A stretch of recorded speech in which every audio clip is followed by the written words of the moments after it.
Assalomu alaykum hurmatli fermerlar va dehqonlar. Mana bugun bog'bonlar Jamshid aka bilan Toshkent viloyati 12-aprel Toshkent viloyati Qibray tumaniga tashrif buyurdik. Elyor akamizning Makka dala maydoniga tashrif buyurdik. Elyor akamiz bizdan 17 kun oldin Roma nomli urug'imizdan xarid qilgan. Yarim gektar Makka maydoni Jamshid aka o'zi bergan. Xudo xolasa ko'rib ketinglar deganiga keldik dalasiga. Xudo xolasa mana ko'rishinglar mumkin. Bir qatorda hammasi bexato chiqqan. Elyor akamiz o'zi ham gapirib intervyularni berdi. Ularni ham hozir montaj davomida qo'yib ketamiz. Assalomu alaykum. Elyor aka, yaxshimisiz? Charchamayapsizmi? Tuzingmisiz? Assalomu va rahmatulloh. Ekin maydoningizga keldik aka. Turkiyani Roma urug'i, Agreset kompaniyasi Roma gibridlarini ekandingiz. Chiqishlarini o'zingiz yaxshi do'st. Xudoga shukr, yaxshisi mana. Ekkanimizga salkam 20 kun bo'ldi. Inshaalloh yomg'irdan oldin ekdik. Mana qator bo'lib hammasi qatorlab qoldi xudo xolisa. Endi hosillarni ko'ramiz inshaalloh. Pishganda ko'ramiz natijasini. Roma gibrididan ko'nglingiz to'q. Ha, chiqishi yaxshi, lekin yomon emas xudo xolisa. Chiqishi yaxshi.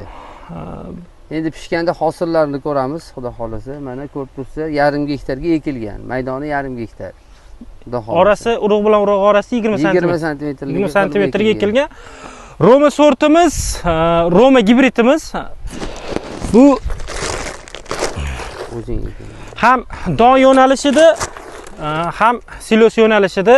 Oldingi yil mana shu hududga, Baytqo'rg'on hududiga ekkanimizda 40 sotidan 6 tonna don hisobida bergan, toza don hisobida. Undan tashqari sotasini qayirib olishgandan keyin uni poyalari ko'm-ko'k holatda turganini o'zimiz kuzatganmiz. Buni montaj davomida ham ko'rsatib ketamiz. Videolari bor. Videolari bor, ko'rsatib ketamiz. Endi 120 kunlik Yestar gibridimiz ham bor. Bu asosan faqat don yo'nalishiga.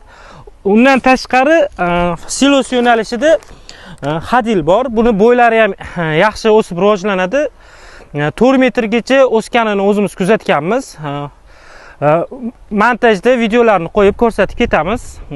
Undan tashqari mana Atello gibridimiz ham bor. Atello gibridini bilganlar, ekkanlar o'zi juda yaxshi bilishadi. Bu ham silos yo'nalishida bo'ylari yaxshi o'sib rivojlanadigan gibridlarimizdan. Atelloyimiz ham bor. Hadildan boshlaymiz. Jamshid aka, qanaqa hadil? Xo'p, Azbi Hadil gibridimiz bu silos yo'nalishida bo'ylari 3 metr, 3,5 metr, 4 metrgacha cho'ziladi. Bu videolari ham bor, uni qo'ygan videosi. Videolari ham bor, montajda qo'yib ketamiz. Undan tashqari Yestarimiz bor. Bu asosan don yo'nalishiga 120 kunlik. Bo'ylari, buni ham bo'ylari 3 metrgacha cho'zilgan joylarni ko'rganmiz. 2,5 metr aniq. Asosiysi donniki. Asosiysi donniki. Bu 120 kunlik o'rtacha 15 tonnagacha hosildorligi bor. Endi hammasi qarovga bog'liq. Endi 15-16 tonna olgan joylar bor. O'rtacha 15 tonnagacha. Bir ikkita joylarda eshitib qolyapmiz. 22 tonna, 23 tonna beradigan urug'lar bor deyotganlar ham bor gap. Endi olishgan bo'lsa olishgandir. Biz unga e'tiroz qila olmaymiz. Haqiqatni aytish kerak. Biz endi o'zimiz ko'rgan hosildorligini o'lchab turib hisob-kitob qilganlarimiz bo'yicha gapiramiz. Endi mana Roma gibridimizni tavsiya ta'rifini aytadigan bo'lsak, ham don yo'nalishida, ham silos yo'nalishida faosi 500 100 kun 110 kungacha pishib yetiladi. Undan tashqari buni zo'r xususiyati bor. Agar don yo'nalishida bo'ladigan bo'lsa, donini olib turib ham, donini olib bo'lgandan keyin, qayrib olgandan keyin, sotalarini qayrib olgandan keyin, undan keyin poyasi yana ko'm-ko'k, yam-yashil bo'lib turadi. Uni silos yo'nalishida urib o'rsa ham bo'ladi. Undan tashqari don bilan birgalikda silos qilib o'rsa ham bo'ladi, yaxshi bo'ladi. Xo'p, undan keyin mana Atelloyimiz bor. Bu asosan silos yo'nalishida. Bu ham buni ko'pchilik Atelloni bilganlar biladi. Bu ham yaxshi hisoblanadi silos yo'nalishida. Yomon emas, deyarli 100%, 99% chiqqan. O'shalarni ham bir ko'rsatib o'tib ketasiz. Hammasi go'zal bo'lib chiqqan, xudo xolasa. ko'chat 20 santimetrga ekkanlar. 20 santimetrga ekkan. Jamshid aka, Xo'p. endi urug'larni to'liqroq tushuntirib ketsak, kilosi qancha, qopida necha kilo, necha ming dona, qanaqa? Xo'p. Ular haqida 1 gektarga qancha ketadi? Ko'p savollar ham shunaqa bo'ladi. Gektarga qancha, necha mingta ekiladi deyiladi. Ateloyimiz 12 kilo. 12 kilo. 50 ming dona. 50 ming dona. Xo'p, Romamiz ham 50 ming dona. 14,5 dan eng kam 14,5 chiqqan. Asosan lekin 16 kilo juda ko'p chiqadi. Upakovkada kelganda 16 kilo. Asosan men o'zim ham do'konda sotayotganimda tortib sotaman. Juda ko'p qismi, deyarli 80% 16 kilo chiqadi. Orada 15 kiloliklari chiqadi. 15-16 kilo atrofida. 14,5 kilolilar chiqadi.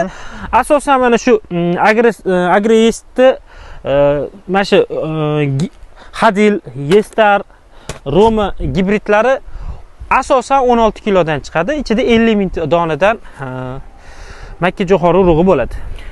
Ichida 50 ming dona, 15-16 kilo standart. Donniki ham, universal ham, silosniki ham, faqat ateloyimiz 12 kilo. Ha, shunaqa. Donasi hammasini ichida 50 ming donadan bo'ladi. Urug'larning kачествоsi ham yaxshi. Xudo xolasa zo'r. Bir tekis. O'zinglar daladan ko'rib turibmiz, akamizdan ham intervyu oldik, dalaning egasidan ham.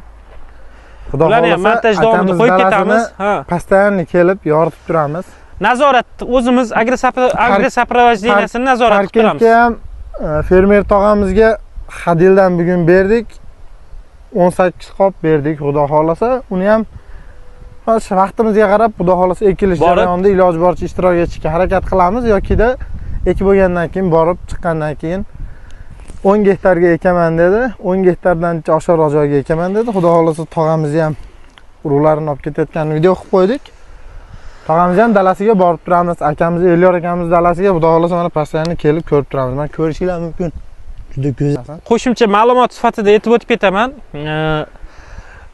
Roma gibridimizni asosan oldingi yil mana sarimsoq, piyoz maydonlaridan bo'shagan yerlarga ekishdi. Undan tashqari bug'doydan bo'shagan yerlarga ekishdi.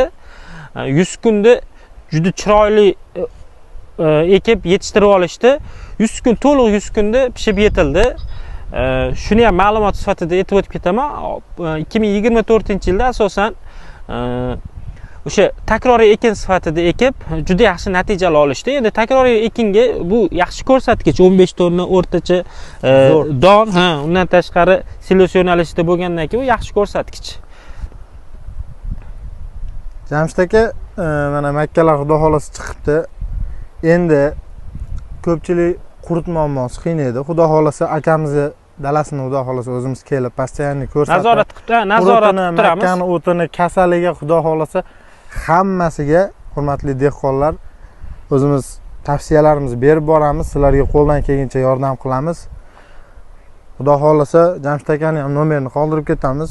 Muammolar bo'lsa dalada, bog'larda agronomimiz iloji boricha hal qilib berishga harakat qiladi. Makkalarimiz bilan mana tanishtirib o'tdik. Mana chiqishini ko'rib turibsizlar, realniy dalasida turibmiz. Xudo xolasa 95-96